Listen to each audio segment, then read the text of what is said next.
Сошиал шүлжээ үнэхээр хүчтэй. Энэ маягаараа тэд дэлхийг ч буцаагаад эргүүлж мэднэ. Гэхдээ зөв зүйл дээр шүү дээ. Түүнээс биш зөв бурууг нь мэдэхгүй хэнийг ч хамаагүй дагаж орилоод байвал өөрийгөө шившгэлхийн нэмэр. Тархиныхаа багтаамжийг бүхэлхэн зарлаад байгаа хэргэлдээ. Ерөнхийдөө хэвлэл мэдээллийн хэрэгсэл тэр жигтэй ман намыг магтандуулж Монголоос мань хулгайлагдсан 4 их 80 төгрөг Сүү Батуулдын асар их лойр уулгааг мартагнуулах сценар руу явж байгааг одоо эрүүл ухаантай хэн боловч ойлгохоор болжээ. Ер нь саяхан хэдэн өдөр Төгшин баярыг шоронд хийж шонд өлөг гэж орилдог шигэ авилгачдын эсрэг тэгж орилсон бол Монгол улс шууд ногоон гэрлэр авилгагүй улс болж аваад тэдгээр орилгчдын ар гэр ах トゥ хамаатан сатан бүгдээрээ жигдэхэн санхүүгийн эрх чөлөөнд хүрч байлаа л да. Даанч зөвхөн өнөөдрөөрөө амьдардаг харалган сохор тэнэгүүдийг хайж олоод халбах пивний мөнгө харуулчаар маргаашаа боддоггүй нөгөөдөл чинь хүссээр нь хашгираад эхэлж байгаа юм.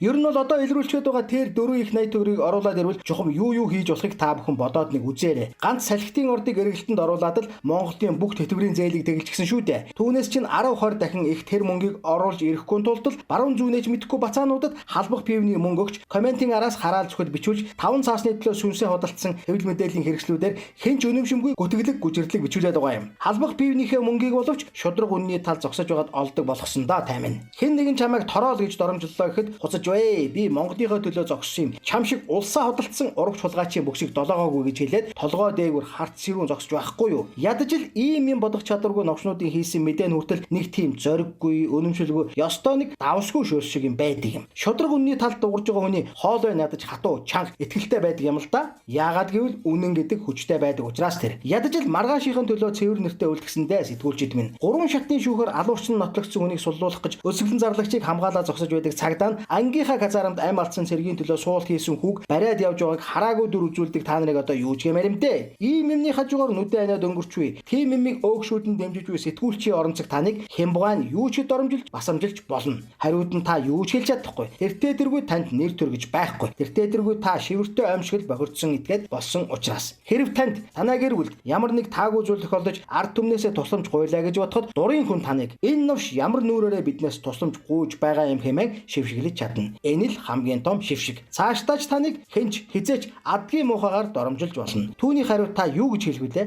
Юу ч хэлж чадахгүй. Халбах пивний төлөө хийсэн үйл чинь ингэж л танд тусна. Ард түмэн ой санамжтай. Тэр тусмаа олон нийтийн сүлжээ бол хаашаач булт харахгүй амьд архив билээ. Зөвд зөөлөн бурууд хатуу явгсан да. Монголчууд минь.